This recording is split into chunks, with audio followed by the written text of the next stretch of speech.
Hi, I'm Blair Bathory, and this is the Something Scary podcast. It's our last week of September, and that means we're fully immersed into the spooky spirit. You can expect lots of surprises from us, and we look forward to having the best Halloween season so far. Make sure you're following us across all socials and over on our YouTube channel, so you don't miss a minute of the creepy fun. Advancements in the medical field have been nothing short of miraculous. Doctors can cure all types of diseases and ease the pain of the unwell. But going to a hospital can be scary. They are filled with the sick, dying, and spirits of the already dead. Surrounded by all that death makes you question, if you go in, will you get out alive? First, healing the devil, followed by a malicious imposter, then a tortured replacement. Finally, in our featured story, The Dead Don't Leave. I receive hundreds of creepy story submissions every single week, and of those, the scariest ones make it into our podcast, along with the story that we've chosen to animate and post over at youtube.com/snarled. If you have a tale you're dying to share, send me an email at somethingscary@snarled.com. If you'd like to support Something Scary, then consider joining our Patreon. As a patron, not only can you help the show and see ad-free episodes, but you can also be a part of the horror and hear your name featured in one of our podcast or weekly video stories. Visit patreon.com/snarled. So, want to hear something scary? Horror in the hospital. You have to be sure the people you try to help are worthy of being saved. If not, you may end up as the victim. Like in this story, written by Janine Pipe. Nurses have a duty of care. We have to help people, and we do, no matter the danger. But sometimes we don't realize what that danger is until it's too late. It was a usual busy afternoon shift when they brought in patient A. It was a car crash victim with severe trauma, the only survivor. She had a police escort, but they didn't tell us why. To be honest, I didn't care. My job was to treat her and make her more comfortable before and after surgery. It didn't matter if she was some sort of special witness or criminal. There were whispers that the cops had found something odd in the trunk, but it was nothing more than break room gossip to me. She didn't regain consciousness before the operation, and that was a good thing. She must have been in an extraordinary amount of pain. Thankfully, the surgery was a success, and various parts were sewn up and reattached. In fact, the doctors were astounded at how well it had gone and that patient A was extremely likely to make a complete recovery in record time. She was still kept in the medical coma, though, not only to help her body but also to protect her. She needed to be told about the others, the ones who didn't make it. My shift was due to end at midnight, and I was looking forward to it. My feet were sore, and I never much liked driving when it was dark out. At least it was a clear sky, perfect for stargazing and the moon. Around 11 p.m., I was seated at the nurse's desk filing in some paperwork. It was mainly quiet by then, the majority of patients sleeping and visitors long gone. It wasn't unusual to hear groaning or whimpering from the beds as medication and painkillers wore off or kicked in. But the sounds coming from patient A's room were not like I'd been expecting. She should have been silent. Just the sounds of the machines surrounding her, keeping her alive and for the time being, peaceful and pain-free. Right now it was the opposite of silent. There was screaming, ripping, tearing, banging and clanging of machines. I hit the alarm button on the desk, summoning any available staff to come help when I noticed the police officer who was posted outside of her door wasn't there. My initial thought was that he had snuck off for a coffee and someone had gotten into patient A's room. Maybe she was a star witness in a drug case or something. And then I heard the howl. I couldn't have known at the time. I didn't realize how many people I had sent to certain death. The alarm brought security, doctors, and orderlies. They all rushed straight into the room to help. Straight into the carnage, into the blood and destruction, into the torn bodies and discarded limbs, into the jaws of the wolf. Turns out the something odd in the trunk was a whole bunch of chains and padlocks made of silver. To think I'd been pleased it was a full moon, as I thought it would make the drive home a little easier. But then I hadn't expected to be dealing with a werewolf. Turns out patient A, known as Aurelia to her pack, was on her way to a compound with her human helpers where, once a month, she spends the night chained and padlocked in an underground cell so she won't hurt anyone. Only they hadn't foreseen the accident, or that instead of being imprisoned by silver, she would be very free and healing inhumanely fast in a hospital bed. She tore staff and other patients to pieces before jumping out of the window into the night. I have no idea where she went, but I guess I'll find out soon. At the moment, I'm also in a hospital bed, a patient rather than a nurse this time. I also have an armed guard. As the sole survivor of the attack, they need to keep an eye on me and treat my wounds. I'm also about to have a psych eval. I just hope they know their lore. I do. Therefore, I know exactly where I'll be next full moon. Have you ever tried to help someone, but it backfired? And what would you do if you came face to face with a werewolf?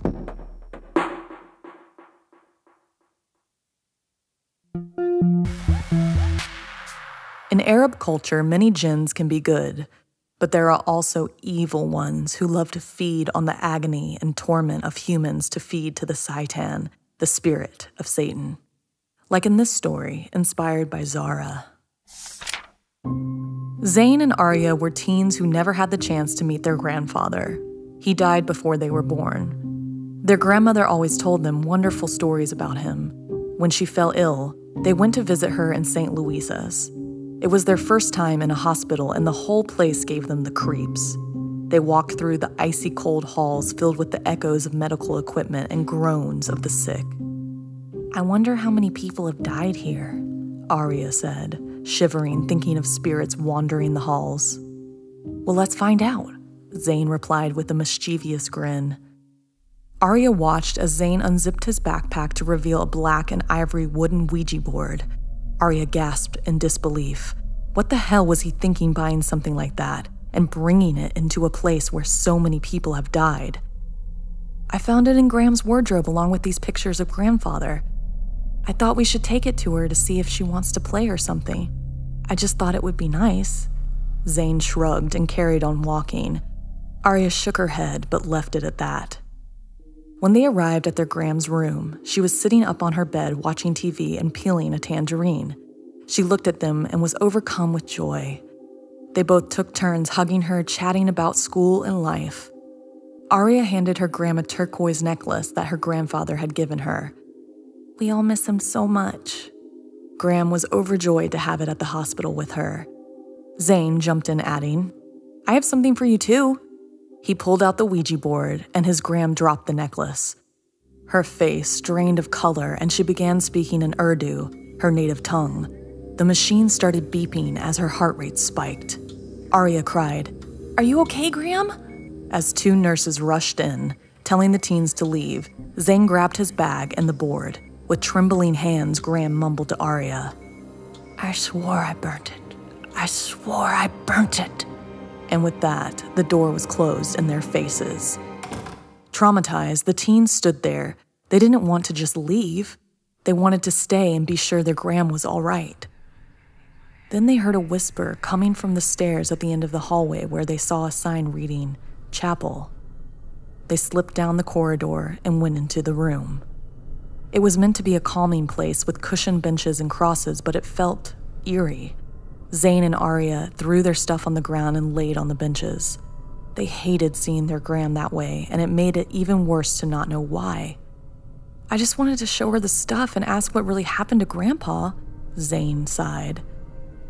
"Hey, Zayn," Arya whispered. He could hear the fear in the voice, so he sat up and looked at her. She pointed to the Ouija board, which had spilled out of his bag. The planchette was moving. It began to spell out, "I am here." "Grandpa!" The two looked at each other with nervous excitement. They put their hands on the planchette and asked if it was really him. When the planchette moved to yes, Arya got a chill down her spine. The whisper started again, and a bad feeling flowed through her. She shot Zane a warning look. They needed to be sure that this was the spirit of their grandfather and not a bad djinn serving as the Saitan, the devil. She asked the board, "Do you remember the necklace you gave Graham for her 21st birthday?" The spirit spelled out, Turquoise.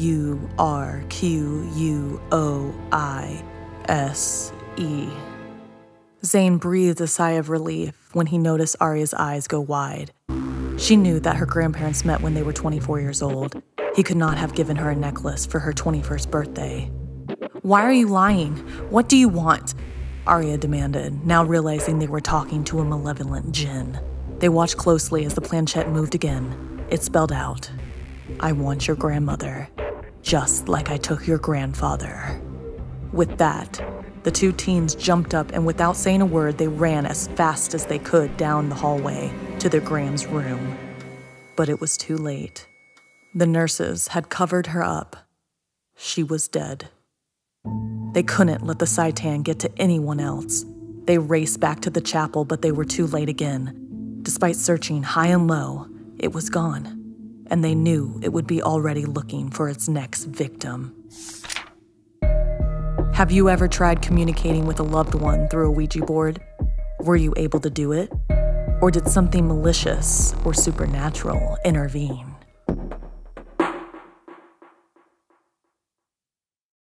Hey everyone, we're introducing a new podcast produced by AMC Plus in partnership with Pineapple Street Studios.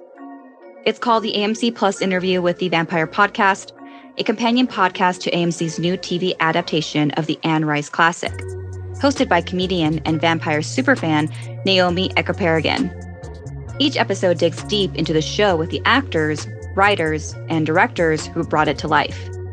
Anne Rice's Interview with the Vampire follows Louis Dupont's epic story of love, blood, and pearls of immortality, as told to the journalist Daniel Malloy. And Naomi will be getting answers to all of your vampire questions from vampire experts. I want that job. Here's a trailer to the official Interview with the Vampire Podcast. The series and podcast are both available now. Listen to wherever you get your podcasts. Just outside of Philadelphia is a center that is supposed to help people heal, but it's doing more damage than anything else. Based on a true story inspired by Peter. The following events were experienced between June 2009 and August 2010. It's taken me this long to be able to process and tell my story. In April 2009, I took a position as a staff nurse at a drug and alcohol rehab center. It was originally built as a family farmhouse in 1916 and converted into a rehab facility in 1966 with the help of celebrity donations. Since I would be on the overnight shift, one of my many responsibilities was medical chart checks on the bottom floor of the building. It was connected by a corridor, if you could call it that, to the original part of the old farmhouse. It was poorly built with a cracked brick and emitted an eerie vibe, with a dank smell and a dim light. You couldn't even get cell phone service down there. But I never let my imagination get the better of me. I was told by colleagues if I heard or saw anything, not to worry as they were benevolent. When I asked who was benevolent, they simply replied, "The spirits." Of course, being educated in business and the sciences, I never believed any of it and laughed it off. I would even joke as I'd enter rooms. "Knock knock, any ghost in here?" I would later regret that. I soon realized when I wasn't working, the charts wouldn't get completed. When I asked about this, I learned everyone else who had worked there refused to go down into the basement at night. Apparently, the only nurse who had dared died of a sudden heart attack. That was why there was a job opening in the first place. God, I wish I had never seen the listing. The occurrences were insidious at first, occurring between 12:30 and 3:30 a.m. I would always leave the small office door open so I could hear if someone called me from the top of the stairs. They were just about 40 feet from my office down the hall and the only way in and out of the basement. One night, the office door slammed shut and I heard footsteps coming down the hall. It was a welcome surprise. Finally, one of my coworkers decided to conquer their fear. But although I waited, no one appeared. When I walked down the hall to check, it was empty. I presumed someone was playing a trick on me, or perhaps it was even a lost patient who took a wrong turn or was trying to get away. But as I asked around, no one had any idea what I was talking about. No one except for Evelyn, who turned white when I asked if she knew who was playing pranks on me, trying to freak me out. She was really quiet, then whispered, "It's happening again." Apparently, this was the exact same thing the nurse before me had experienced, the one who died. I told Evelyn in no uncertain terms that I would not be bullied or freaked out by a coworker, ghost or otherwise. I didn't believe in that stuff. The thing is, the sounds of slamming doors and mysterious footsteps continued. I tried to rationalize it by saying I was tired and my mind was playing tricks on me. But these occurrences slowly increased in frequency. When something was about to happen, I would feel a tingling in my spine. One night, I distinctly heard a toilet flushing. There was no bathroom anywhere near my office. I started waiting for the door to slam so I could run out and see who it was.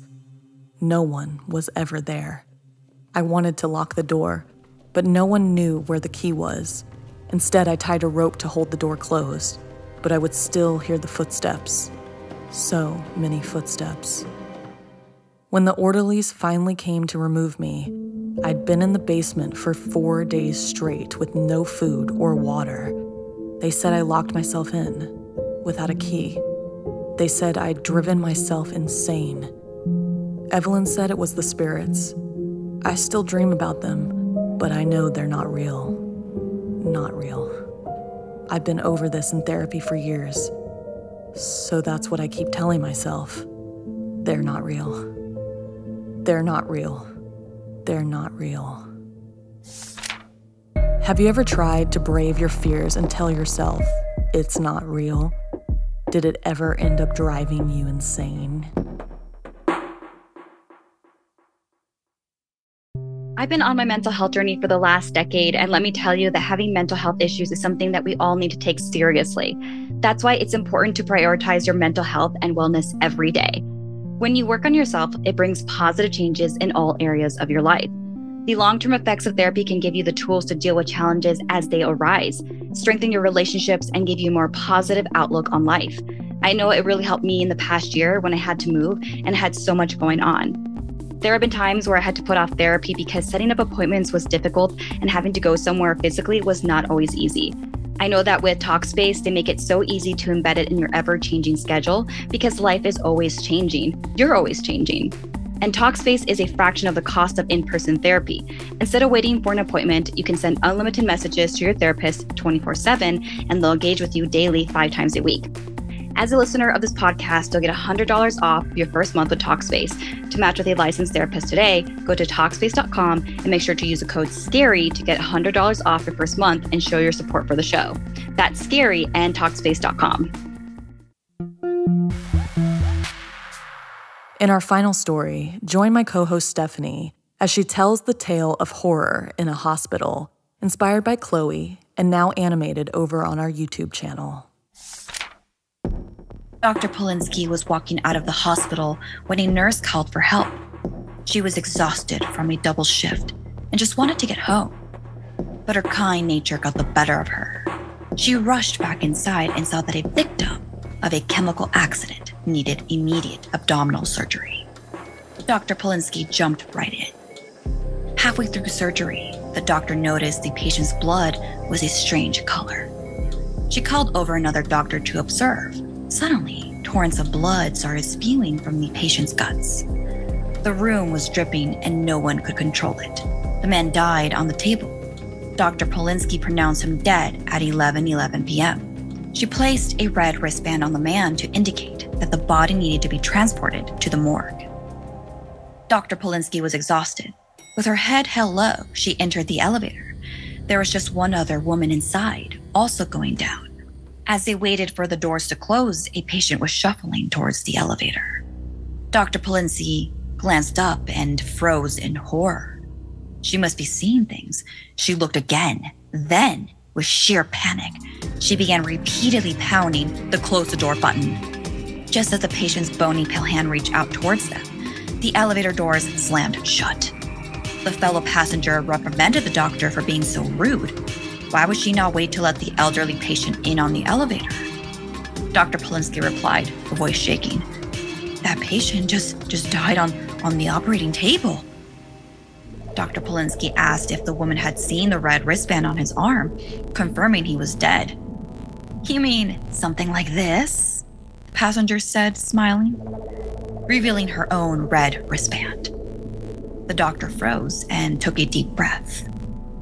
That's when she noticed the stench filling up on the tiny space. It was dried blood. Drips of sweat slowly trickled down her face. She tried to open the elevator doors, but while pressing the buttons, the lights went out. All she could make out in the dark were the woman's glowing red eyes. There was a sudden snapping sound, and the elevator started to freefall. They could see a flash of light every time they passed a floor through the tiny gaps in the doors. There was nowhere to run. There was no one to hear her scream. The woman got closer to her with every flash of light. The doctor backed against the door until the last moment when the elevators came to a stop. Dr. Polinsky racing down the hall, she slammed doors shut while hearing them reopen behind her. Out of breath and at a dead end, she turned around. She was face to face with bulging, blood-red eyes and the crooked smile of the woman from the elevator. The woman reached out her bony pale hand to grab the doctor, whose eyes were locked on her red wristband. And then she hit the floor. Dr. Polinsky woke up in a daze, laying in a hospital bed. She looked around her frantically for signs of someone she knew. Why was she on a bed? How did she get there? A nurse was writing some notes down on a clipboard. Dr. Polinsky called the nurse, asking what had happened. Not looking up from her notes, the nurse explained that the maintenance men found her lying on the floor on the elevator. No permanent damage, just a heat stroke. She would be fine. What a relief. She must have been hallucinating. Nothing had happened after all. The nurse told Dr. Polinsky she was in good hands now. And when the nurse turned to face Dr. Polinsky, her red eyes shone as she began to place a red wristband on the screaming patient's hand.